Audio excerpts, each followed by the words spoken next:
ભ્રષ્ટાચારી જનતા પાર્ટીના રાજમાં જે હિટલરશાહી ને તાનાશાહી ચાલે છે આપ જોઈ શકો છો। આ દેશની આઝાદીનું પેપર, આઝાદી પહેલાનું પેપર નેશનલ હેરલ્ડ,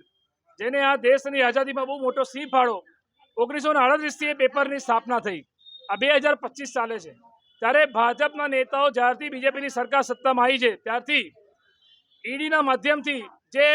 દેશના નેતા રાહુલ ગાંધીને, સોનિયા ગાંધીને નેશનલ હેરલ્ડના કેસમાં જે સમન્સ આપીને વારે ઘડીએ માનસિક ત્રાસ કે હેરાનગતિ કરવાનો પ્રયત્ન કરીને, તે છતાં અમારા નેતા રાહુલ ગાંધી હોય કે સોનિયા ગાંધી કોઈ દિવસ ગભરાયા નથી, હંમેશા કાયદાનું પાલન કર્યું છે। આપ જાણો છો કે ગુજરાતમાં પણ કેટલાક ખોટા કેસો કરીને રાહુલ ગાંધીને ગુજરાતની કોર્ટમાં બોલાવવામાં આવ્યા હતા, એમાં પણ ભૂતકાળમાં નિર્દોષ છૂટ્યા। પાર્લામેન્ટની અંદર as a member of parliament તરીકે એમની પાસે એમનું ઘર છીનવી લીધું, એમનું પદ છીનવી લીધું, અને એ પણ બધા પદ અને ઘર પછી આ લોકોએ બા ઇજ્જત પાછા આપવા પડ્યા હતા। એવી જ રીતે આ જે નેશનલ હેરલ્ડનો કેસ છે એમાં પણ કોઈ પણ જાતના પ્રોફિટ વગર ખોટી રીતે વિરોધ પક્ષનો અવાજ દબાવવાના પ્રયત્નોથી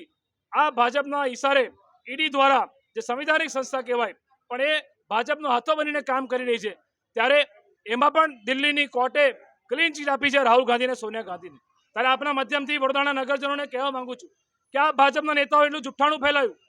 હંમેશા રાહુલ ગાંધીના નામ પર વડોદરાના સાંસદ હોય કે એમના ધારાસભ્ય કે કોર્પોરેટર કે બીજેપીના કોઈ પણ આગેવાનો રાહુલ ગાંધીના પુતળા બાળે, એમનું નામ બોલે, એમની બદનામી કરવાનો પ્રયત્ન કરે, પરંતુ સત્યમેવ જયતે, સત્યનો વિજય થયો। આ ભાજપ 5 સ્ટાર હોટલ જેવા કાર્યાલયો બનાવે છે, ત્યાં અમે આ સત્યમેવ જયતેનું પ્લે કાઢીને એક